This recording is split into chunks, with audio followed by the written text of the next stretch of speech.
Rebecca Schmidt was 22 and shaking so hard her teeth struck together before dawn in the Havisham coaching yard, though she held the hat boxes steady because Lady Vane had said very softly that if one corner was crushed, Rebecca would pay for it with skin. Rain came down in a fine slant that found the seam at her collar and slid under her dress in cold threads. Her fingers had gone from red to white to red again. The knuckles were split where the cardboard edge had rubbed all week. A stable boy stared at her for a long while, then looked away when Lady Vane turned her head. Two gentlemen in travelling cloaks stepped around a puddle and around Rebecca in the same movement, as if she were luggage left in the wrong place. She kept her shoulders square under the weight, her shoes sinking at the sole where the leather had opened. She had eaten nothing since noon the previous day.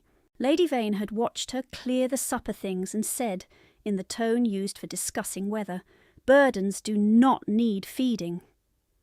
A clock struck 5 from somewhere beyond the yard wall. The coachman cursed the mud. Harness bells gave a thin metallic shiver each time a horse stamped. Wet hay, dung, lamp smoke, and the sweet stale smell of rotting apples from the market cart made the air thick enough to taste. Rebecca swallowed against the burn in her throat and failed to soften it. One box slipped against her palm and she tightened both hands at once, pain travelling up her forearms like a wire pulled taut. Lady Vane emerged from the inn passage with silk under oilcloth, rosewater cutting through the stable stench like something expensive and sharp. Her daughters followed, bonnet ribbons dry under shared umbrellas, kid gloves pale and perfect. Miss Clara Vane glanced at Rebecca's shoes and smiled with the mild amusement of a woman noting poor stitching in a curtain hem. Miss Edith laughed without lowering her voice. "She looks half drowned already. London will finish her." Lady Vane adjusted a pin at her throat and did not look at Rebecca when she said, "Load her in the rear seat. She bruises less where no one sits." The coach lurched onto the road while night was still clinging to hedges. Rebecca sat backward among trunks strapped in wet leather, one shoulder pressed to a brass-bound corner that struck bone each time a wheel dropped into ruts. Water crept through the coach roof seam and tapped her temple at regular intervals. She counted the taps to keep from counting the cramps in her belly. Across from Lady Vane sat a retired colonel and his wife, both wrapped in blankets, both eager for conversation. Lady Vane gave them all of it. She spoke of London modistes, spring assemblies, and her husband's unfortunate daughter with a careless clarity that made Rebecca's face heat despite the cold. "A plain thing," Lady Vane said, laughing lightly. "Useful with invoices, quite thankless in manners. I keep her from idleness out of Christian discipline." The colonel's wife turned her head and gave Rebecca a glance that was not unkind and not kind either, only measuring. Rebecca lowered her eyes to the hem of her own skirt, where old thread had darkened from damp, and the newest patch had already begun to lift. By the first posting stop, her knees ached from bracing against every jolt. By the second, the bruise on her right shoulder had deepened into a hot crescent beneath the sleeve. By the time they crossed into the outer London roads, her stomach had knotted so tightly, hunger became a dull pressure, and then a hollow, ringing weakness.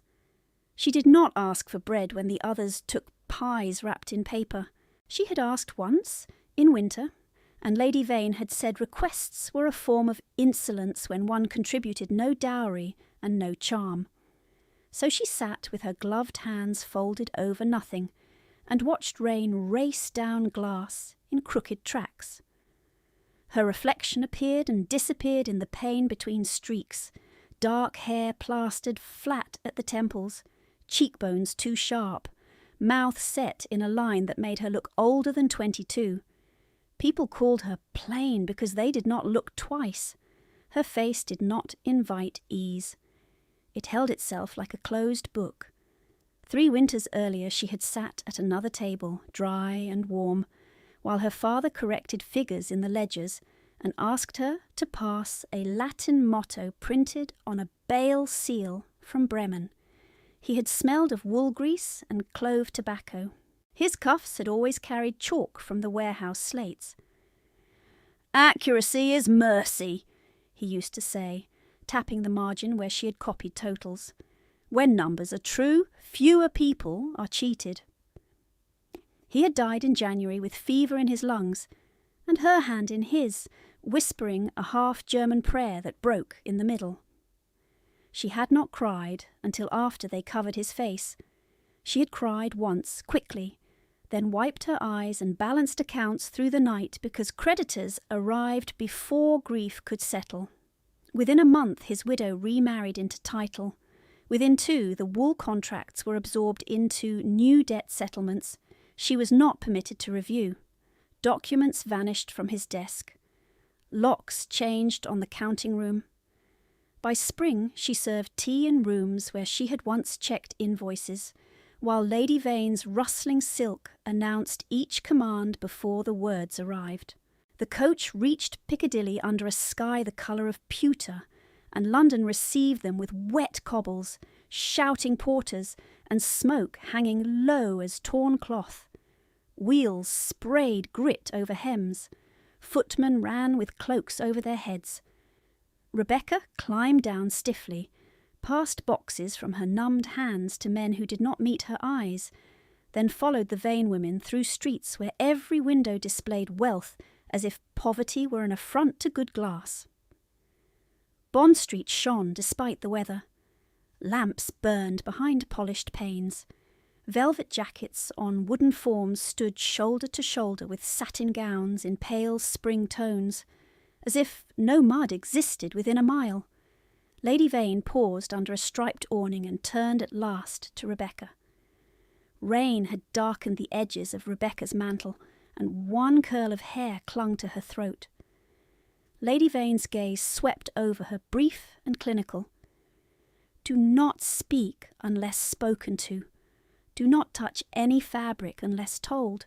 If you shame me in this shop, I shall see you sleep in the scullery for a month." Rebecca bowed her head, not from agreement but from practice. Her fingers found the inside seam of her mantle, while the others adjusted gloves and lifted skirts for the step. Hidden there, stitched into a narrow pocket with threads she had saved from old hems, lay her notebook. Half-copied poems, half account marks and names and dates she could not afford to forget. She had written in it by candle stubs in the attic, crouched near the eaves so wind would not steal the page. The leather cover had softened with use. The corners had darkened with thumb oil. It was the one object in the house not bought by Lady Vane, not listed in inventories, not borrowed and returned with comment. Her private dignity did not live in mirrors or compliments or ribbons. It lived in ink lines no one else knew she kept. A hansom clattered past, splashing dirty water against the curb. Miss Clara gave a small cry and leaped aside, then glared at Rebecca as if the street itself obeyed servants. Lady Vane extended one gloved hand, and Rebecca took the bolts of cloth from the waiting porter before he could protest, balancing 2 on her forearm and 1 against her chest. The wool was heavy with damp at the edges, lanolin scent rising faint and familiar enough to make her throat tighten. Her father had imported finer grades than this. He had known each weave by touch in a dark room. She steadied the load and stepped behind Lady Vane toward the carved door where a brass plaque caught what little light the morning offered. Inside, warmth struck her skin almost painfully. Beeswax, pressed wool, cedar chests, and steam from irons replaced rain and horse. Mirrors multiplied the room. She saw herself in fragments between hats and shoulders. Wet hem, narrow wrists, mantle too thin for march. Apprentices moved silently with measuring tapes around their necks. A master cutter bent over chalk lines on broad mahogany. Shears opened and closed with a precise metallic breath. Lady Vane's voice floated ahead in polished tones, already claiming attention, already spending money she had not earned. Rebecca crossed the threshold last, boots leaving small, dark marks on the tiled floor, carrying cloth for the woman who had taken her father's house, her father's papers, and nearly every legal use of her name except one she guarded in secret, a folded document locked in the attic trunk beneath her straw mattress, the single proof that Rebecca Schmidt still existed in law even when no one in this room would speak her as anything but girl. The apprentice nearest the door reached for the cloth on Rebecca's arm, then hesitated when Lady Vane lifted 2 fingers without looking back, as if even the order of who touched what required permission from Silk. "Not that bolt," Lady Vane said. "The olive superfine is for Clara's walking dress, the blue merino for Edith. The black broadcloth may go to household use." Household use meant Rebecca. It always did. Rebecca shifted the weight from one wrist to the other, while rainwater from her mantle hem tapped steadily onto tile and spread in a dark fan beneath her boot. Warmth from the irons bit into skin numbed by travel, and pain came back in sharp lines. Shoulder first, then hands, then the ache in her knees from hours bracing against the coach jolts. Mirrors along the wall gave her back in narrow slices. A pale cheek, wet hair threaded with black shine, gloves gone shiny at fingertips where cloth had thinned. She set the bolts where the apprentice indicated and heard Lady Vane laugh lightly in the centre of the room as patrons turned their heads toward that practised sound. "My husband's daughter has useful hands," Lady Vane said to no one in particular and everyone at once. "She can mend without complaint. Not elegant work, but serviceable." Miss Clara turned in her half-fitted bodice and let her gaze travel from Rebecca's hem to her face, then back down again. "Serviceable is generous, Mamma." Miss Edith did not bother to lower her voice. "She always smells faintly of soap and cellar damp." The words landed with the ease of habit. Rebecca did not flinch. She had been called worse in better rooms. Yet the old arithmetic still worked itself in her chest. One humiliation in public cost less than one argument in private, and she could not pay the dearer price. She took the pins the apprentice held out, passed them to Clara, and kept her hand steady, while Clara, smiling to her own reflection, deliberately dragged one point across Rebecca's knuckle as she accepted it. Not enough to bleed, enough to sting.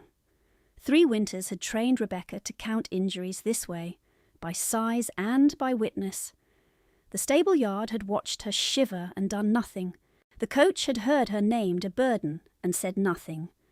Bond Street now saw her stand soaked and silent, and would likely remember only Lady Vane's trim figure and excellent taste in sleeve shapes. The master cutter asked for preferences in pleat depth and sleeve fullness, and Rebecca, standing 2 paces behind, listened to numbers move through the air as if they were familiar music muffled by a wall. 8 3/4 breadth, 11 for seam allowance, 22 from shoulder point. She could not stop the reflex that had belonged to her father's table.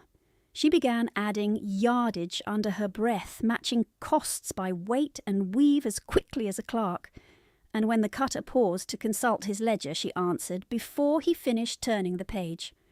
"If Miss Clara's skirt is cut with the deeper box pleat, sir, you will require another half yard at least, unless you shorten the train." The room quieted for one beat. The master cutter looked up sharply. His eyes moved over her wet mantle, plain collar, and raw hands, and settled on her face with professional irritation at being corrected by someone who should have been invisible. Lady Vane turned very slowly. Rosewater reached Rebecca before the words did. "You will not speak trade in this room." Her tone was soft enough that only those nearest could hear, which made it worse. A parlour-maid with arithmetic is still a parlour-maid. Rebecca lowered her gaze. Yes, Lady Vane. But the cutter had already checked the line and found the number true. He gave a brief nod he tried to hide by lifting chalk. "Half-yard more," he told his apprentice. Clara clicked her tongue. How tedious. She learns one trick from her merchant father and parades it like lineage. Merchant father, as if the phrase were dirt under a boot, as if the wool that lined half London wardrobes had arrived from nowhere and not through men who rose before dawn to bargain freight, inspect bales, and pay wages on time. Her father had taught her debits and credits beside candle smoke and tea gone cold. He had rested a broad, ink-stained hand over hers when she first copied figures and said accuracy was mercy because someone always suffered when numbers were forced to lie. He had coughed through that final winter and still checked payroll before medicine. In the end, his breath had rattled and faded while frost feathered the window, and his widow had wept for exactly the length required by neighbours. Then she had brought in solicitors with careful shoes and gentle voices. Papers were moved. Seals were broken. Rebecca was told she had no head for legal matters and would only distress herself by reading accounts. The key to the counting room vanished from the hook near the pantry on a Tuesday. By Thursday she was carrying tea trays past the same desk where she had balanced export books for Bremen and Antwerp. She remembered the first time Lady Vane called her "girl" in front of staff, the little pause before anyone answered, the way old Mr. Dalrymple from the warehouse had looked at the floor rather than at her, because pity in a servant could cost him his place. Lady Vane took a seat on the raised fitting dais beneath brighter lamps, and Rebecca moved automatically to unfasten the damp mantle from her shoulders. The clasp had belonged to Rebecca's mother by birth, a plain silver oval with no stone, and for 1 year after her father's death it had vanished into Lady Vane's jewel drawer, then reappeared pinned to Edith's pelisse, as if inheritance were merely a matter of who opened which box first. Edith had lost it at Vauxhall and laughed while Rebecca searched gravel under lantern light until midnight. Clara wore Rebecca's former room now, the one with morning sun and the small fireplace that drew properly. Rebecca slept in the attic under eaves that sweated in rain and froze in January, her blanket thin enough to fold into a shawl on bad nights. Her old writing table had become Clara's dressing stand. Her father's globe had been sold. Her mother's miniature had been mislaid. 2 pearl hairpins from Rebecca's 16th birthday appeared one by one in Edith's curls during the next season. Even grief was inventoried and redistributed in that house, according to Lady Vane's convenience. "Do not pull," Lady Vane said, as Rebecca eased a sleeve over her wrist. "You always pull." Rebecca loosened her grip. "Forgive me." "I do not require apology. I require competence." The sisters watched through mirrors with small anticipatory smiles, waiting for the next correction, as if it were entertainment purchased with the fitting. At the side table, an assistant laid out sample cuffs, and Rebecca's eye caught the edge of the open account book beside him. Ink still wet. Names in an elegant hand. Debits set against initials she recognised from neighbouring estates. She looked away at once, then back despite herself, the old training stronger than caution. The Vane account stood there too, larger than last season, with charges marked as settled against a bank she knew had already refused one of their drafts in January. A clean line, a false calm, debt disguised by delay and reputation. Lady Vane felt secure in rooms like this because credit followed title farther than truth could run. "Rebecca!" The sharpness in Clara's voice snapped her attention up. Clara held out a satin ribbon, pale as cream. Tie this at my waist, neatly, if that is within your ability. Rebecca tied it. Clara glanced down and smirked. Tighter! If I faint, perhaps someone notable will catch me. Edith laughed. Try not to choose a grocer's son this time. Their cruelty was never inventive. It did not need to be. It was a daily instrument, tuned by repetition, played in every key until obedience became reflex. Yet, under Rebecca's calm face, numbers kept moving. Outstanding notes, deferred interest, missing transfers. Her father's old notation marks she had once seen in the margins of trust papers before those papers disappeared. She could still picture the hook of his 7, the narrow slash he used through 0 so no man could alter it into 6. She carried those marks in memory the way other women carried prayers. By noon, the rain had thinned to a grey mist against the tall front windows, and the shop had filled with wool coats steaming faintly as gentlemen came and went for fittings before luncheon. Rebecca stood near the cedar press awaiting the next command, while Lady Vane discussed London plans with another titled lady in dove silk, each sentence polished to imply rank and solvency. "My husband leaves household management to me," Lady Vane said. "One must be firm where dependents are concerned." The other woman's gaze slid to Rebecca and away. "Naturally." Rebecca felt hunger return as a low, hollow twist under her ribs, sharper now that she was warm. She had not been offered tea. That, too, was ordinary. She pressed her palm once against the hidden seam of her mantle, where the notebook lay stitched inside, a small flat certainty against her skin. Poems copied by candle, freight rates from old ledgers, dates, names, tiny figures recorded because memory alone could be bullied, and ink sometimes survived where daughters did not. In the attic trunk beneath her straw mattress waited the folded document she had not dared carry today, her father's final acknowledgement of trust assets, placed in her name before fever took him, witnessed and sealed before men who later swore they had never seen such paper. Lady Vane had searched her room twice and found nothing. She would search again if she suspected. Rebecca kept her face still and breathed through the ache in her shoulders, while an apprentice crossed to shutter one draughty pane. Somewhere in the back room a kettle began to sing. She heard the street muffled beyond glass. Then the sudden sharp jolt of the bell above the front door rung hard, once, as if by a hand that did not care who looked up. The bell's iron note had scarcely stopped vibrating when a smaller sound cut through it, a thin gasp like cloth tearing, and then a heavy thud struck the edge of the fitting dais hard enough to rattle the shears on the cutting table.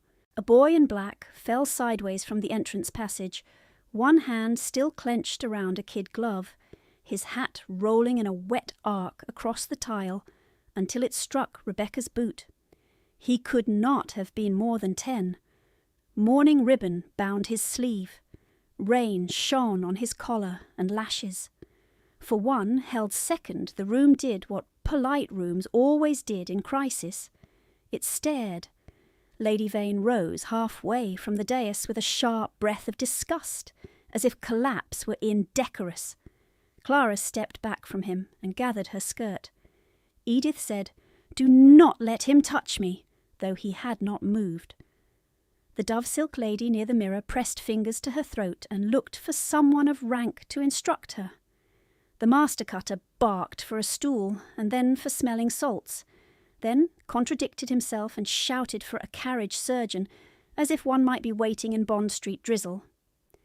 The apprentices froze with tape and chalk in their hands, boys trained to obey sequence, not catastrophe.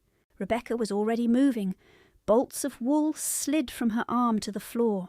She crossed the tile in 3 strides, skirts catching damp at the hem, knees biting stone as she knelt beside the child and turned him enough to free his chest without lifting his spine. His skin was cold and wax pale against the black cloth. His lips had gone faintly blue at the edge. She slipped 2 fingers beneath his jaw, found a racing pulse, then put her ear near his mouth and counted the breaths that came shallow and wrong, too quick, too thin, each one snagging as if the air were passing through a narrowed reed. "Hot water now," she said, not loudly, but with such flat certainty that one apprentice ran before he understood he had obeyed a servant. She loosened the boy's cravat knot, then the next button, then the next, hands steady though her own fingers still shook from cold and hunger. "Open the front windows 2 inches only. He needs air, not a draught." Another apprentice moved. Lady Vane's voice struck from behind like a whip wrapped in velvet. "Rebecca, leave him at once!" Rebecca did not look up. If he has struck his head, moving him could worsen it. If he cannot draw breath, tight cloth will finish what the fall began. The dove-silk lady gasped at her tone more than at the danger. Clara hissed, "How dare you speak over Mamma?" Rebecca slid her folded mantle under the boy's shoulder to angle him slightly, then rubbed brisk circles at his sternum through wet broadcloth to stir warmth and respiration, the way she had done for warehouse boys once dragged from river fog with their lungs locked. His eyelids fluttered but did not open. His hand jerked weakly and found her sleeve. She bent close enough for him to hear her through the room's clamour. "Stay with me. Draw in through your nose. Slow. Again." He tried, failed, coughed and choked on the second effort.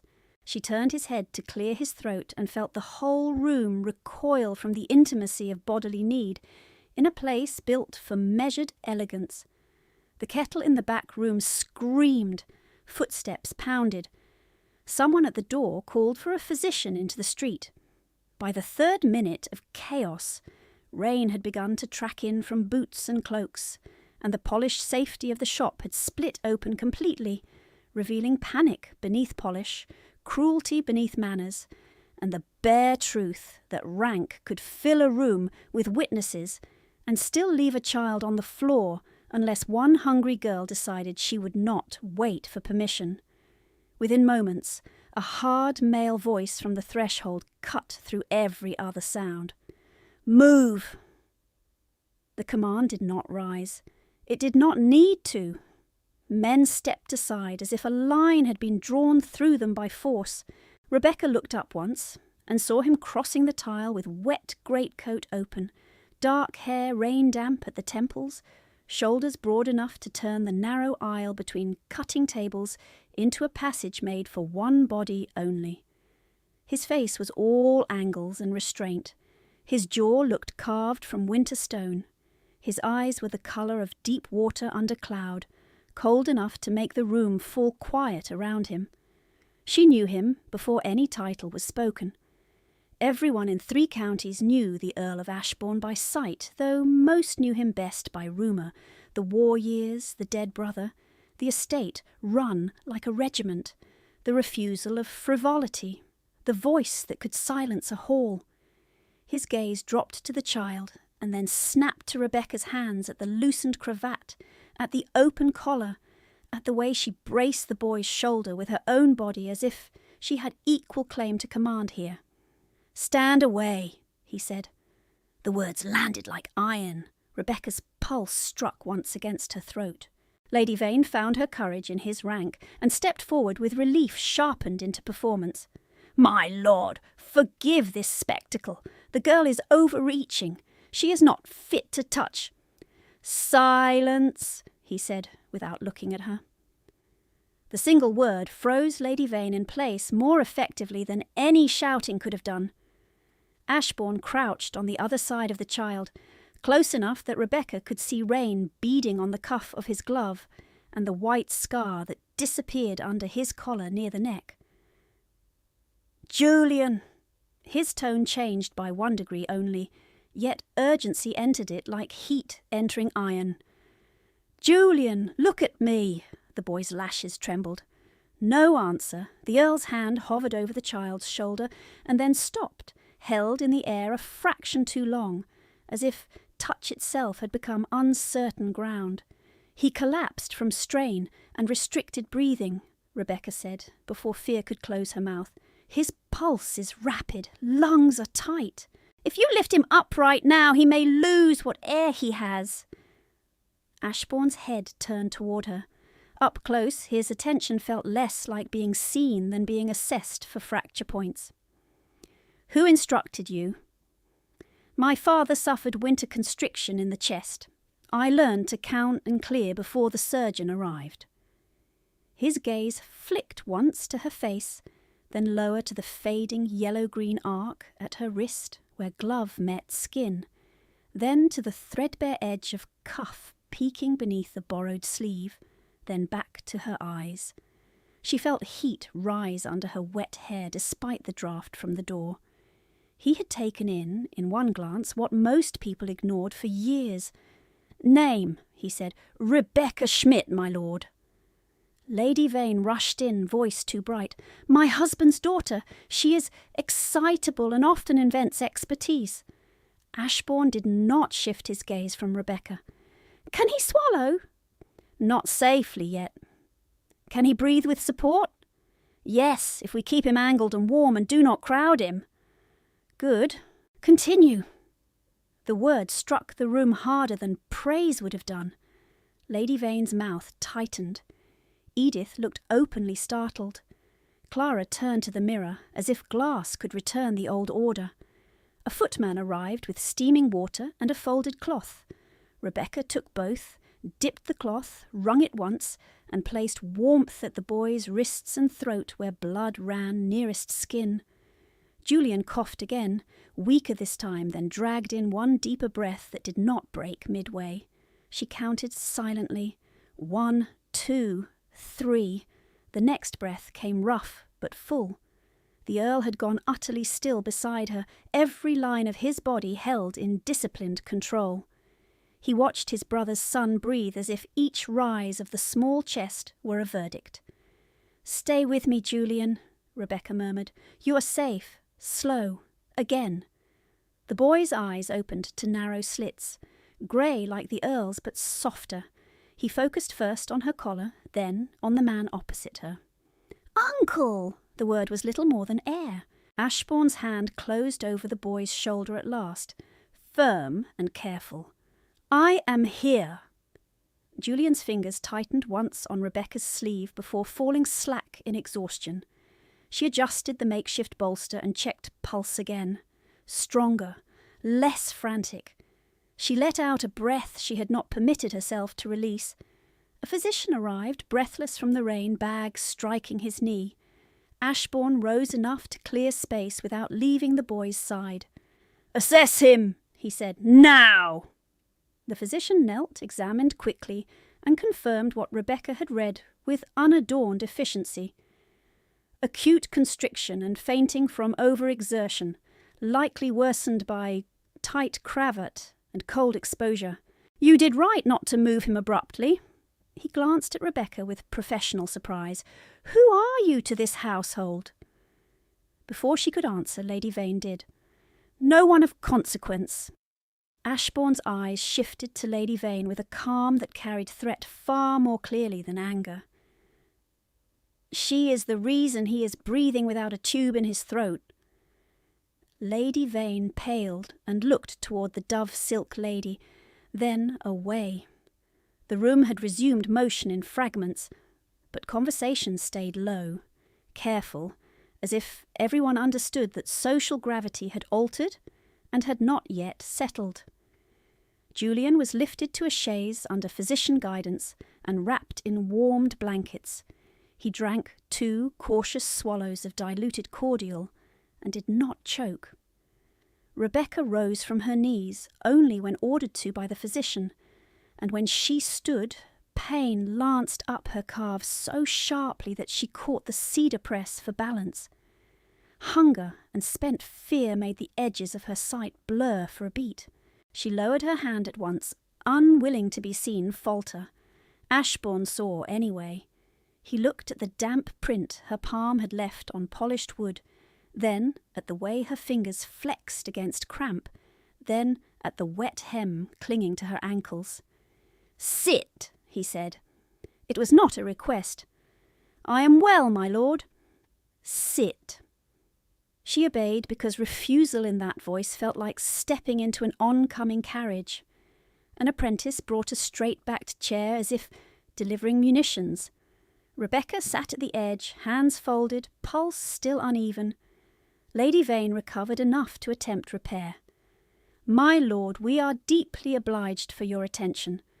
The girl has made this incident appear larger than—" "Than your indifference?" The Earl's tone stayed level.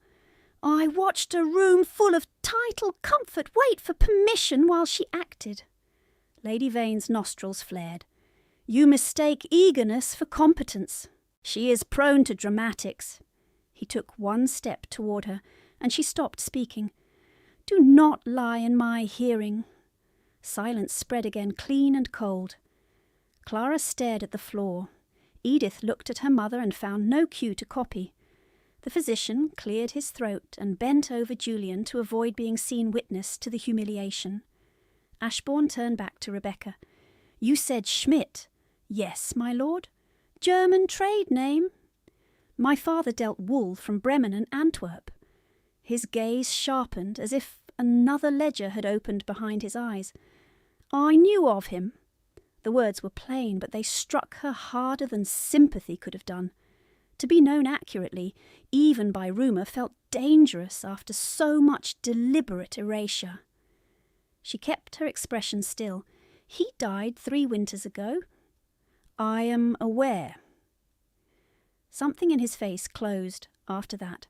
Not cruelty, not kindness, only a practised shuttering of private ground. He glanced toward Julian, then back to her, as if returning to strategy after crossing an unguarded field. "You will remain where my physician can find you until he says this is stable and no relapse is likely." Lady Vane made a disbelieving sound. "My lord, she is required with us. We have appointments." "Cancel them. You cannot command my household." He held her gaze without raising his voice. "I can command what occurs under my name in this street and in this hour. The boy wears my crest. She stays." Lady Vane's cheeks flushed deep rose beneath powder. "She is a servant." "Then your servant has more judgment than your table." Rebecca felt every eye in the room turn toward her, the weight of notice almost unbearable after years of strategic invisibility. Her hands, raw and reddened, lay stark against the dark wool of her skirt. Her hair had come loose from pins in thin, wet strands at her neck. She was hungry, cold, and suddenly trapped between 2 authorities, one that punished her for existing and one that issued protection, as if it were an order to be obeyed on pain of consequence. She did not know which danger would cost more by nightfall. She knew only that Julian's breathing had steadied, and that the man in front of her had seen too much to be safely dismissed. "Yes, my lord," she said, and kept her eyes level when she said it. The physician snapped his case shut and looked between them, practical above all else. "She remains. The boy is quieter when she speaks. We must prevent another spasm." He nodded toward the rear passage. "Private room, less noise, less staring." Ashbourne gave one short motion with his hand. 2 footmen moved at once. Julian was lifted with care, blanket and all, onto a narrow carrying chair, usually meant for customers overcome by heat in heavy fittings. Rebecca rose to follow, her knees protesting, and Lady Vane's fingers closed around her elbow hard enough to bruise. "You will remember yourself," Lady Vane said under her breath, smile fixed for observers. "You are here by my sufferance." Rebecca did not pull away. "The physician requested me." "I did not." Ashbourne had turned his head only slightly, yet Lady Vane released her at once. They carried Julian into the private salon at the back of the shop, where fittings for titled clients were done away from the main floor. The room was warm and close. Coal hissed in a polished grate. Heavy curtains muted Bond Street's rattle. Cedar chests stood against panelled walls. A long mirror reflected candlelight in soft gold bands across dark carpet. The chaise near the fire was broad enough for a grown man, but the boy seemed small upon it, swallowed by black wool and folded blankets. Rebecca knelt beside him while the physician mixed drops into warm water. Julian's lashes trembled. His breathing shortened again, not as badly as before, yet shallow enough to tighten her own chest in sympathy. She loosened the last stubborn fold of mourning ribbon at his throat and set 2 fingers lightly against his wrist. "Look at me, Master Julian," she said. "Not the ceiling. Here." His eyes opened, unfocused at first, then fixed on her face. "That is right," she said. "In for 4, hold for 2, out for 4. She counted with him, steady and low. On the 3rd cycle his shoulders dropped by a fraction. On the 5th his pulse softened under her fingertips. The physician watched with raised brows and said nothing. From the far side of the chaise, Ashbourne stood with his hands behind his back, still as carved granite. He had removed his gloves. A white scar crossed his right knuckles and vanished beneath his cuff.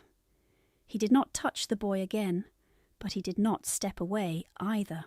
Julian swallowed and whispered, "I thought I could not breathe." "You can," Rebecca said. "You are doing it now, slow and clean. You are not alone." His fingers found the edge of her sleeve and held there, not gripping, only anchoring. She let him. Lady Vane had remained near the door, Rosewater and irritation entering together. "My lord, this has become theatrical. The child has revived. We should not encourage dependence on strangers." The physician answered without courtesy. "Then perhaps we should encourage oxygen instead. He is not yet out of danger of recurrence." Ashbourne did not look toward Lady Vane. "You will wait outside." For 1 second Lady Vane seemed not to understand she had been dismissed. Then colour rose in her cheeks. "I beg your pardon. You are agitating him. Outside." Clara and Edith, who had trailed in at a cautious distance, followed their mother out with rustling displeasure. The door closed. The room became quieter at once. Rebecca felt her own breath return to a normal rhythm only then. She had been braced for interruption so long that calm felt unfamiliar, almost untrustworthy. The physician offered Julian the cup. "Sip, no haste." To Rebecca he said, "If he coughs on the 2nd swallow, pause 10 counts." She nodded. Julian swallowed once, twice. A small cough came. She lifted a hand. "Pause," she said. They counted. Then a 3rd swallow stayed down. "Good," the physician murmured. "Very good." By the time the church bell on the next street struck 1, Julian had taken half the draught, and the tremor in his hands had eased. Rain tapped softly at the window panes now, no longer the hard slant of morning. A clerk entered with a salver of broth, bread and tea for the physician. None was offered to Rebecca. She looked away before anyone could see she had looked. Ashbourne saw anyway. He spoke to the clerk without turning his head. "Another tray, fresh, for her," Rebecca began. "My lord, that is not necessary."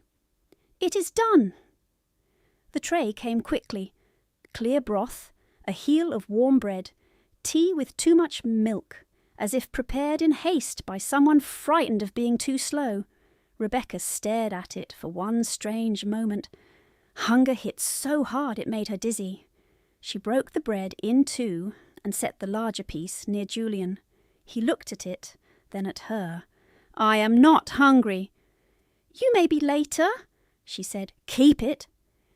She dipped the smaller piece into broth and forced herself to eat slowly, because a starving stomach punished greed.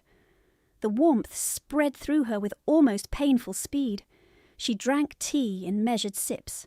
Her hands shook less. Across the room, Ashbourne watched Julian, but once, briefly, his gaze dropped to the half-empty bowl in Rebecca's hands, and the discipline with which she kept pace, as if food too were a duty to be managed. When the physician stepped into the passage to rinse instruments, the salon held only 3 of them: boy, girl, Earl. Firelight shifted along the Earl's jaw and left his eyes shadowed. Julian's lids drooped. He fought sleep with the stubbornness of children who fear what happens when they close their eyes. Rebecca leaned closer. Rest is part of treatment. I do not like sleeping in strange rooms, he whispered. Then imagine a familiar one. Do you have a place that feels safe? He thought. The schoolroom at Ashbourne House. It has a globe with broken India. A near-invisible change crossed the Earl's face. Not quite pain, not quite tenderness. Something tighter. Then breathe as if you are there, Rebecca said. Describe it to me. Julian whispered details between breaths. Tall windows, ink stains on the left desk, a brass ship on the mantel his father had brought from Portsmouth. His voice thinned, steadied, thinned again. She answered each detail with one of her own, making a small bridge of ordinary things across his fear. When he faltered, she counted him back into rhythm. He slept before he finished describing the carpet runner. Rebecca remained where she was, keeping 2 fingers at his pulse and one eye on the rise and fall of his chest. She did not notice that Ashbourne had moved from the window to the doorway.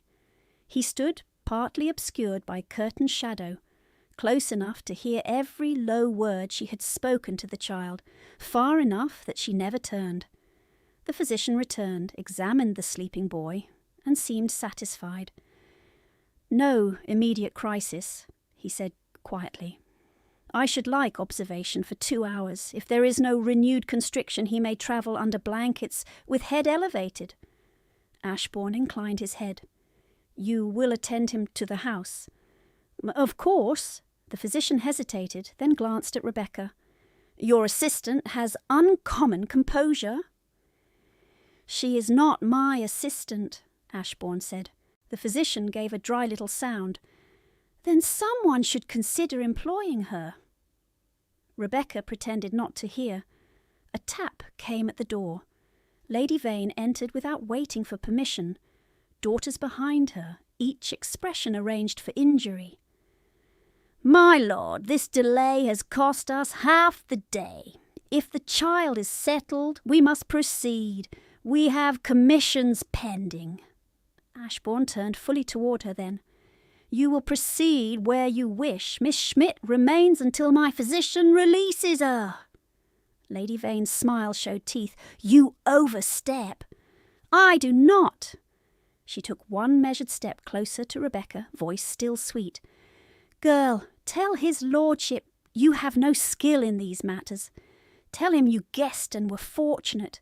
Tell him you are eager to return to your proper duties. Every muscle in Rebecca's back tightened. This was the old trap in a new room. Lie and preserve peace, or speak and pay for it later. Her attic, her blanket, her tiny pocket of safety beneath the eaves all depended on Lady Vane's mood. One wrong sentence could close that door forever. Julian slept. His breathing stayed even under her hand. Rebecca lifted her chin. I cannot say that, Lady Vane. Cannot. It would be false, Lady Vane's eyes flashed. You forget yourself. I remember precisely. Clara made a soft, shocked sound. Edith stared with open delight, as if watching a servant walk onto thin ice. Lady Vane shifted tactics at once. She faced Ashbourne, palms open in elegant grievance. You see the ingratitude I endure. She speaks this way because charity has made her vain. Ashbourne's voice remained level. What I see is a woman attempting to compel perjury in front of a physician. The physician, who had endured decades of titled tempers, cleared his throat like a man placing a legal seal.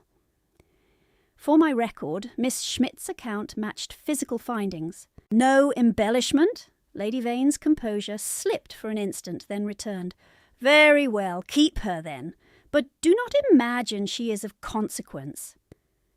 Rebecca heard the words and against reason felt less wounded than she would have an hour before. Consequence had been measured today in breaths restored, not in family name. Lady Vane made to turn away, then paused and dropped her voice so only Rebecca could hear. When we return home, you will regret this hour. Rebecca answered just as quietly. I regret only that he fell. Lady Vane's hand twitched at her side. She did not strike, not with witnesses in the room. She swept out in silk and scent, her daughters following like reflections. The door shut. For several moments no one spoke. Coal settled in the grate with a soft crack. Outside, wheels hissed through wet street mud. Julian stirred and gave a small, distressed sound in sleep. Rebecca adjusted the blanket at his shoulder and resumed the count under her breath. She did not realize Ashbourne was watching her mouth shape each number until he spoke. You did not protect yourself. She looked up, startled. My lord? When offered escape, you refused it. She held his gaze. He required accurate account. So did your physician. That was not my question. She understood him then. Lady Vane's threat had not been subtle. Ashbourne had heard enough. Her answer came without ornament. If I lie where a child is concerned, I do not keep anything worth keeping. His jaw tightened once.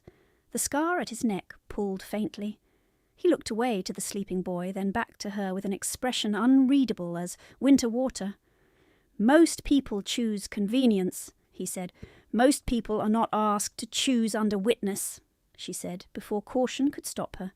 They choose where no one writes it down. For the first time since entering the salon, something shifted at the corner of his mouth. Not a smile, almost one. You keep ledgers, he said. My father taught me to. I know. The two words landed with weight she could not measure. A murmur rose from the main floor, doors opening, voices layered, clients returning, staff resuming rhythm, London reclaiming ordinary business after brief disorder. Then, through the panelling, another voice carried sharp and clear, a gentleman speaking too loudly to his companion. Ashbourne's line has always run delicate. Boy drops in public now. Bad sign. Rebecca's hand stilled on the blanket. The second man answered with a laugh she could hear even through the wood. The uncle is worse, cold as marble and twice as inviting. Something in her chest went hard. She stood, crossed to the salon door and opened it before either man could move away. Two gentlemen in travel coats turned, surprised to find a servant girl in the threshold. Their amusement faded when they saw her face. You will lower your voices, she said, each word clean. A child is ill in the next room. The taller man smirked. And who are you to instruct? The one who kept him breathing while others talked. The smirk faltered. Staff nearby went still. The men glanced past her shoulder into the shadowed salon and saw, at last, the Earl of Ashbourne standing in full view behind her. Neither gentleman spoke again. They bowed badly and moved off with sudden interest in their cuffs. Rebecca closed the door with careful hands. Only then did she feel the delayed tremor run through her arms. She had stepped beyond prudence again. The old fear returned in a wave. Punishment later, always later. Ashbourne had not moved from where he stood. His voice was low when it came. You defended him to men who could injure your reputation. She gave a brittle little breath that might have become laughter in another life. My reputation, my lord, is not a thing society has troubled to grant. A silence followed. Then he said, Noted. Julian woke half an hour later, weak but lucid, and asked for water. Rebecca helped him drink. The physician re-examined chest and pulse and declared the immediate episode past. "No stairs tonight," he instructed. "No tight collars for a week. Warmth. Rest. Gentle exercise only." Ashbourne listened as if memorising orders before battle. When preparations began to move Julian to carriage, Rebecca stepped back at last, expecting dismissal now that danger had ebbed. Her body felt used through, every muscle heavy. The broth's warmth had faded. The room swayed once and steadied. The physician approached with his case latched. "Miss Schmidt, if there is recurrence, what is first instruction?" She answered at once. "Loosen constriction, angle shoulder and chest, slow count, no crowding." He nodded, satisfied. "Correct." Ashbourne drew on his gloves with precise movements. "You will provide your direction in writing." The physician blinked. "To whom?" "To my household, to every tutor, footman and nurse in residence." Rebecca looked up sharply. "My lord, the physician can do this better." "He will, you will also." She should have declined. It was not her place. It would offend Lady Vane further. It would bind her name, however briefly, to his household affairs. Yet Julian was looking at her with exhausted trust, and the memory of his blue-tinged lips remained too fresh. "I will write it," she said. Ashbourne turned to the side table, where the tailor kept stationery for private accounts. He set out paper, sand and ink himself, as if this were not service work to be delegated. Then he stepped away, granting space. Rebecca sat. The pen felt familiar in her hand, steadier than she felt in her bones. She wrote in concise points, each line exact, each instruction clear enough for frightened servants to follow under pressure. No flourishes, no apology. At the bottom she signed without title, simply Rebecca Schmidt. She blotted the page and rose to hand it to the physician, but Ashbourne extended his hand first.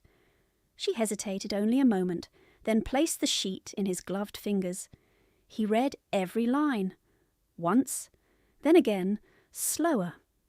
When he finished, he folded the page with care and slipped it into his inner coat pocket, rather than passing it on. "Thank you," he said. No one in Lady Vane's house had thanked her for useful labour in 3 years. The simple civility struck her harder than any command. She inclined her head because speech had gone uncertain. A knock sounded. The master cutter entered, cautious as a man stepping near loaded firearms. "My lord, Lady Vane requests to resume fittings in the private salon.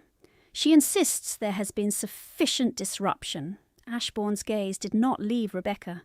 "There has," the cutter swallowed. "Shall I refuse her?"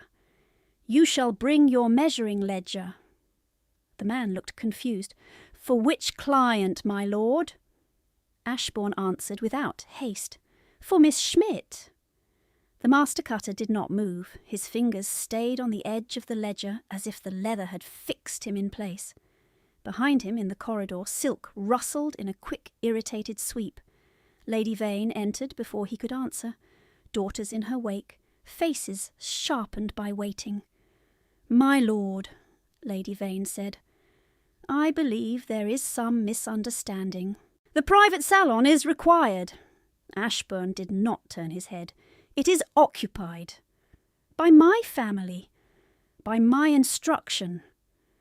Clara glanced from his face to Rebecca and back again, searching for the point where this could still be made into a jest. Edith found none. The physician stood beside Julian's chaise with his case closed, watching the room with the prudent silence of a man who recognised a social fracture when he saw one. Lady Vane gave a brittle smile. "Surely we need not disarrange the entire house of fitting for a household girl." Rebecca felt the word strike exactly where intended. Household girl. A label pressed over name, over history, over every line she had ever copied by candlelight. She kept her face still, Ashbourne spoke to the cutter. "Bring the stand. Tape. Pins." "You heard me," the cutter swallowed and bowed. "Yes, my lord."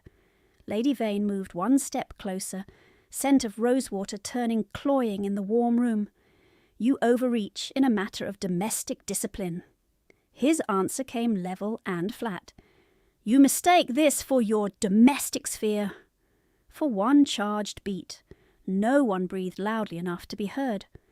Then the cutter crossed to the wall cabinet with too much care, selecting tools as if one wrong choice might cost him his post. An apprentice followed with the measurement stand and a chalk slate, eyes lowered. Rebecca stood where she was, pulse hard in her throat. She had been ordered, she had not consented, yet refusal would become spectacle, and spectacle always fed Lady Vane. She folded her hands before her and waited for the next command. It came from Ashbourne, softer than his other orders, but no less absolute. "Step to the mark, Miss Schmidt." She moved. Carpet gave under her worn soles. The stand was placed near the long mirror where afternoon light fell through rain-dulled glass. Her reflection rose before her, dark hair escaping pins, pale face still drawn from hunger, cuff frayed where glove did not hide it, bruise at her wrist now visible because Lady Vane's grip had shifted her sleeve. She lifted her chin anyway. The cutter opened the ledger. "For record, my lord, shall I enter one serviceable black day dress for staff use?" Lady Vane answered before anyone else. "Drab black, no trim, durable cuffs." Ashbourne's gaze stayed on Rebecca's reflection, not on Lady Vane. "No," Lady Vane gave a short laugh, almost a cough. "No! No drab, no servant issue." He shifted his attention to the cutter at last. "Enter 2 day dresses, 1 walking dress, 1 evening dress. Proper cloth." The apprentice's pencil snapped. Lady Vane's composure cracked at the edges. "This is absurd. This is precise." She turned to Rebecca, with sudden sweetness sharpened to a blade. "Speak! Tell his lordship you do not require any of this." Rebecca heard the trap, and heard beneath it the old promise of retribution when doors closed. Her shoulders tightened. Julian stirred on the chaise and gave a weak, sleepy sound. She looked once toward him, then back to the mirror. "I require little," she said quietly. "That has never altered what is due." Clara inhaled as if struck. Edith's mouth parted in bright surprise. Lady Vane's hand twitched at her side again, then stilled under witnesses. The cutter cleared his throat. "Then, if I may proceed, I must have the lady's measurements." He addressed the words to no one and everyone, following protocol as shield. In these rooms, cloth obeyed numbers before it obeyed rank. Rebecca could have named her own. She had known them for years from mending cast-offs in secret. But she opened her mouth and no sound came. Her throat had gone dry. Lady Vane looked triumphant for the first time in the hour. "You see? You! She does not even know how to answer properly in trade." Ashbourne spoke before Rebecca could force a word. "Bodis, 32. The cutter's pencil hovered, then scratched. "Waist, 23 1/4. The pencil stopped, lifted, continued. "High shoulder to hem, 54 in walking length, 56 for evening." The room went very still. Rain tapped the panes in faint, irregular beats. In the outer shop, a pair of shears opened and closed once, then did not close again. The cutter looked up, slowly. "My lord." Ashbourne did not glance at any ledger. "Sleeve from shoulder point, 22, wrist, 6 1/8, across back, 13 1/2, neck, 12. Lady Vane made a sound that was almost a protest and almost fear. "This is grotesque." He ignored her. "Hem allowance generous," he continued to the cutter. "She has had to let seams down twice in 2 years. The old cloth was cut mean." Rebecca felt the floor tilt for one disorienting second. Let seams down twice. No one knew that except the person who wore the dress and the person who watched when she thought herself unseen. Heat rose under her skin despite the chill still lodged in her bones from dawn rain. The cutter stared from Rebecca to Ashbourne, then back to his page. "I should verify for accuracy, my lord." "Verify," Ashbourne said. "You will find I am correct." The cutter approached Rebecca with tape in shaking hands and professional murmurs. "If you please, miss," arms slightly raised. The tape touched her shoulders, her waist, her wrist. Each number matched within a breath of what Ashbourne had spoken. The cutter repeated 2 of them, disbelieving. He checked him from shoulder point. He checked again. "Exact," he said at last, voice thin. No one responded. There was nothing to add that would not make the moment larger. By 1:30 the fire had burned lower, and yet Rebecca felt too warm, as if some inner guard had been breached and left open. She lowered her arms when told. Her hands trembled once. She clasped them tighter to still them. Lady Vane recovered enough to sneer. "A parlour trick! Men remember what amuses them." Ashbourne turned his head very slightly toward her. "I remember what is neglected." The words landed with surgical calm. Clara looked down. Edith looked at her mother and found again no script to mimic. The cutter resumed writing, quicker now, eager to be occupied. "Cloth selection, my lord. Dark green wool silk for walking, smoke grey for day, evening in deep blue." Lady Vane laughed sharply. "Blue? On her?" Ashbourne's answer was immediate. "Yes." He looked at Rebecca when he said it, and for the first time that day she could not hold his gaze for long. She looked to the ledger instead, to ink lines and columns, because numbers had never watched her back. The physician stepped forward then, hand on Julian's blanket. "My lord, the carriage is ready. We should move him before the weather turns colder." Ashbourne nodded, but did not yet move toward the boy. "One more item." The cutter paused. "Shoes," Ashbourne said. 2 pairs, walking and indoor, correct size." Lady Vane gave an incredulous whisper. "You will outfit half my household next." "No," he said, "only the one you have treated as expendable."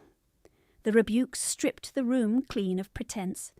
Even the apprentice stopped pretending to sort pins. Rebecca wished suddenly and fiercely for the attic dark where no one looked directly at her. Exposure felt like standing without skin. Yet, beneath the shame and alarm, there was another sensation, rawer and more frightening. Relief. Someone had named what had been done to her in plain language and had not softened it to spare comfort. Ashbourne stepped toward the writing table and drew out his pocketbook. "Total it," the cutter stammered. "My lord, this account would ordinarily be carried to Lady Vane's house books." "It will be carried to mine." Lady Vane flushed deep crimson. "You insult me in a tradesman's salon." "You were insulting enough for both of us." She advanced 1 pace, voice dropping to a hiss. "You cannot know what discipline she requires." Ashbourne's face did not alter. "I know she arrived in rain without breakfast. I know her cuffs are worn through. I know your household staff asked permission before bringing her broth while she was treating my heir. I know the bruise at her wrist is hand-shaped, not accidental. Shall I continue?" Every word struck with the clean weight of evidence entered on record. Rebecca felt her stomach knot and unclench at once. He had seen, not guessed, seen. Lady Vane's mouth opened, closed. No answer came. Clara spoke in a small, hard voice, meant to recover ground. "She encourages pity. She courts attention." Rebecca turned from the mirror at last. "If I had wished attention, Miss Clara, I would have fainted beside your lace and let you step over me." Edith gave a strangled sound that might have been laughter if the room had allowed laughter. It died quickly. Ashbourne's mouth shifted a fraction. Not quite a smile. "Enough," he said, but the word held no censure for Rebecca. The cutter finished his figures and presented the page with both hands. Ashbourne paid a deposit at once, notes crisp, then signed beneath with a firm, rapid hand. He passed the sheet back. "Delivery?" the cutter asked. "Ashbourne House," he said. "Address to Mrs. Davies." Rebecca looked up sharply. Mrs. Davies was the Ashbourne housekeeper, a woman she had seen twice at a distance at winter charity distributions. Why to Ashbourne House? Why not to Lady Vane's? The question rose and stalled, too dangerous to ask. Lady Vane heard it anyway in the silence, and seized it. "You presume she will enter your household now?" Ashbourne buttoned his glove with precise movements. "I presume nothing. I prevent interference." The physician shifted Julian gently. The boy opened his eyes and looked for Rebecca at once. "Are you coming?" The question tore through the room's social armour with the simple force of trust. Rebecca stepped closer to the chaise before anyone could stop her. "Not today, Master Julian." He frowned weakly. "Will you read the map story again?" She had not known he was awake when she had spoken of the broken globe and the brass ship. She touched the blanket near his shoulder, careful not to disturb him. "If your uncle permits."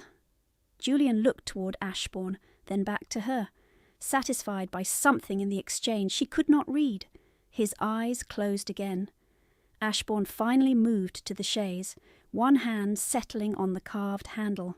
He stood there, still as a gatepost in storm, and for a long second he did not give the order to lift. He looked at Rebecca as if fixing her in memory with the same precision he used for numbers. When he spoke, his voice was low enough that only those nearest heard. "You will not return to the attic tonight." Lady Vane's head snapped up. "She will return where I decide." Ashbourne did not look away from Rebecca. "No." He drew a folded card from his pocket and held it out to her. Heavy cream stock. Ashbourne crest in dark blue wax. "If there is retaliation," he said, "you will send this to my porter any hour." The card lay in his hand between them, small and absolute. Accepting it would be open defiance. Refusing it would be surrender with witnesses. Her fingers remained at her sides for one breath, then two. She could feel Lady Vane watching like a knife held flat against skin. Rebecca took the card. The wax was still faintly warm from his coat. "I understand, my lord," she said. "No," he said, and the single word changed the air between them more surely than any declaration. "You do not. This is not a courtesy." He paused, jaw tightening once, over whatever he chose not to say. "This is instruction." From the doorway came the muted clatter of carriage steps being set in place. The physician nodded to the footman. They lifted Julian with practised care. Ashbourne remained beside the chaise until it cleared the threshold, then turned back once, only once, to Rebecca. "Eat before dusk," he said, "and keep your wrist bound." A command in the shape of concern. A boundary crossed so plainly it could not be walked back. He left with the others, boots quiet on thick carpet, greatcoat dark against the corridor light. The salon door closed behind him with a soft, final click.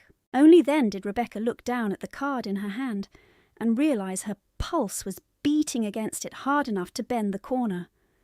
Only when the salon emptied did Rebecca realise she was still standing where he had left her, card in hand, breath shallow as if she had run the length of Bond Street.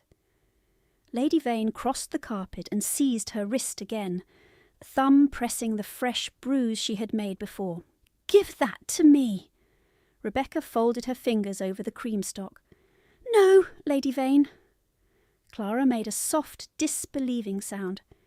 Edith watched with bright, hungry attention. The master cutter bent over his ledger and wrote very quickly, as if ink could make him deaf. Lady Vane lowered her voice to a hiss. "You mistake 1 hour's spectacle for protection." Rebecca met her eyes. "I mistake nothing." The card vanished into the inner seam of her mantle beside the notebook. Lady Vane's nostrils flared. She released Rebecca with a sharp shove that sent her half a step back, then swept toward the door in silk and rosewater, daughters rustling behind her like pale banners of retreat. By dusk they were back at Vane House, and the punishments began in small, practised forms. No supper tray, no fire laid in the narrow former maid room off the back stairs where she was ordered to wait. Her attic trunk had been dragged down to the service passage, lock forced and left gaping, blankets flung, drawer contents scattered over warped flags, as if disorder itself were a sentence. Rebecca stood very still in the dark until her eyes adjusted. Wind pressed at the eaves above. Damp crept through the stone into her soles. They had not found the folded document in the false bottom. They had not found the notebook seam. Her fingers shook with delayed relief, and then stilled by force. She lit the candle end she had hidden in a cracked teacup, and knelt by the trunk where it sat in the passage. Paper whispered against paper. Her father's final trust acknowledgement lay where she had left it, seal cracked years ago, but witness names still legible. She slid it into her mantle, tucked the notebook tighter, and stepped away before Lady Vane could send for her again. In the kitchen passage, old Martha from the scullery looked up from peeling turnips, saw Rebecca's face and wiped her hands at once. "Child, I need a runner to Ashbourne House, now." Rebecca drew out the card. "To the porter, into his hand only." Martha's lined mouth tightened. "You will pay for that." "I am already paying." Martha took the card, wrapped it in apron cloth against rain, and went out the back gate without another word. Less than an hour later, while Lady Vane was still in the drawing-room describing the day to callers with embellished outrage, Ashbourne's head porter arrived with 2 footmen and a sealed note. He did not raise his voice. He did not ask permission twice. "By order of the Earl of Ashbourne," he said in the entry hall, "Miss Schmidt is required tonight at Ashbourne House in attendance upon Master Julian under physician's instruction." Lady Vane laughed too loudly. "Required! She is a dependent in my household." The porter presented the second page. Legal hand, magistrate's mark in the corner. "And as beneficiary under the late Herr Schmidt's registered trust, she cannot be detained against summons while an inquiry is opened." Silence fell so cleanly that the clock in the morning room sounded like hammer blows. Lady Vane's painted composure thinned to fury. "Inquiry into what?" The porter's face did not alter. "Into diverted school funds and trust disbursements. The Earl requests her account books and papers remain undisturbed until review." Clara went pale. Edith looked from face to face and for once did not speak. Rebecca climbed only to the back stair room where they had sent her, took nothing but her mantle and 1 satchel, and came down again under their eyes. Lady Vane's hand lifted as if to stop her. The porter stepped 1 pace forward. The hand dropped. Rain had turned to mist by the time the Ashbourne carriage reached Grosvenor Square. Ashbourne House rose out of the wet dark in silent stone planes, windows lit in disciplined rows. Inside, Mrs. Davies met her in the front hall with a shawl and dry gloves before any question. "You are expected, Miss Schmidt." The housekeeper's eyes were shrewd and kind. She led Rebecca to the schoolroom first, where Julian sat propped in blankets by the fire. A globe at his elbow indeed cracked across India. He smiled when he saw her, tired but alive. "You came." "I said I might," Rebecca answered, and his small laugh eased a knot in her chest she had carried since noon. On the writing desk beside him lay her breathing instructions, copied in 3 clean hands and sanded dry. "Mr. Hale posted one in the nursery," Julian said proudly, "and one in the stable office because Jenkins panics." The physician's report had become household rule. The page she wrote in borrowed ink now had consequence. Later, in the library, Mrs. Davies brought her tea and a tray she did not have to beg for, then set down a parcel wrapped in brown paper. From Bond Street, the cutter sent first fittings as ordered. Inside lay the 2 pairs of shoes and the first basted dress panels in smoke grey, seams generous at hem, cuffs reinforced where work wore hardest. The account thread was closed. What had been ordered had arrived. Ashbourne entered after midnight, coat damp from committee rooms, eyes darker with fatigue than anger. He stopped at the threshold when he saw the trust paper on the desk and the old notebook open beside it. "You brought evidence." "I brought what survived." She turned the notebook so he could see her father's marks copied years ago. The slashed 0, the hooked 7, the tiny cross at quarter-year transfers. Then she opened Ashbourne estate ledgers Mrs. Davies had fetched at her request.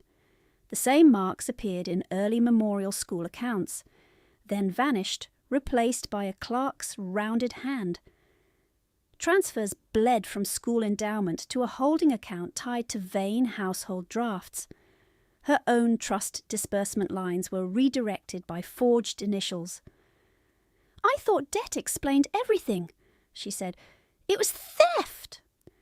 Ashbourne braced one hand on the desk and read without speaking for a long time.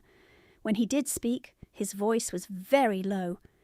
"My brother endowed that school with his commission arrears. It was the only bequest he made in his own name." Rebecca closed the ledger gently. "Then we submit all of it, even the parts that shame my family." His jaw tightened. "Loyalty to abusers is not virtue." "I know." She held his gaze, "but naming them still costs." The next evening at Almack's, Cost arrived in public. Lady Vane crossed the assembly floor in silver silk before half London, eyes bright with calculated injury, and called Rebecca an impostor, a schemer, a merchant's bastard, unfit for decent rooms. Rebecca did not answer. She stood beside Mrs. Davies near the wall, gloved hands still, while whispers spread like spilled ink.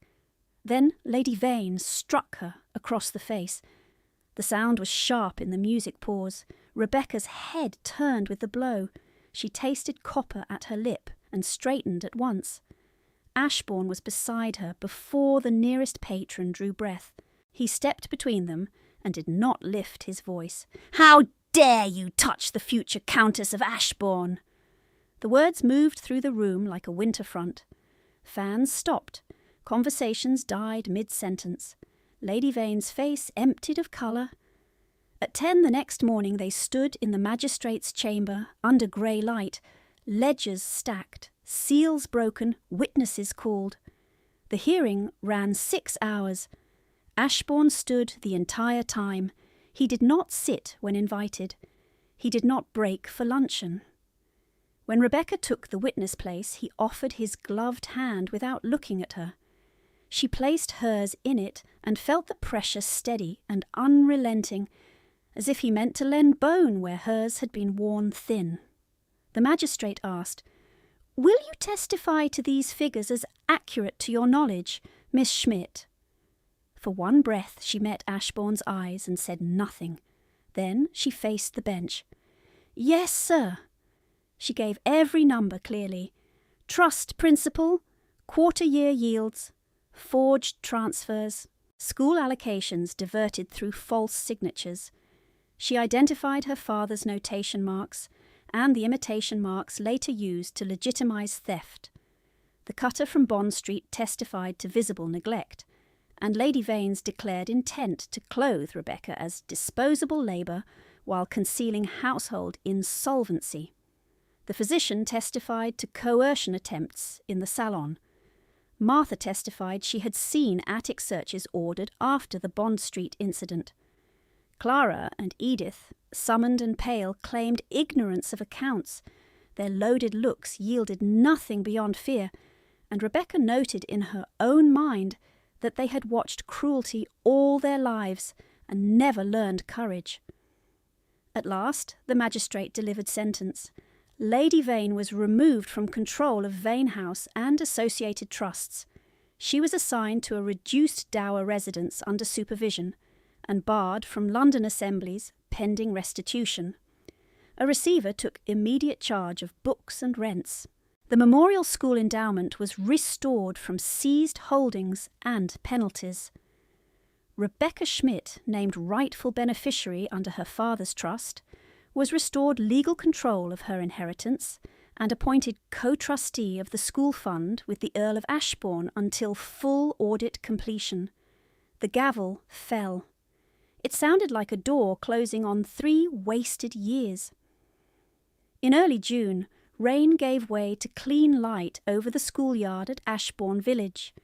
Children filed into reopened rooms carrying slates and new copybooks. The brass ship from Julian's schoolroom sat on the headmaster's shelf by his insistence.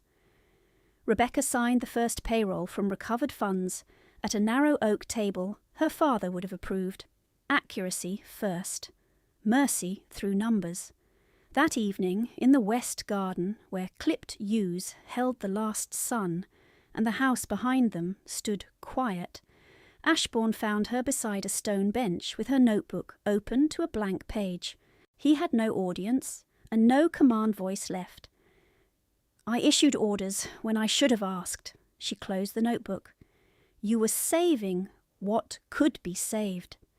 His hand tightened once on the back of the bench. "I am asking now."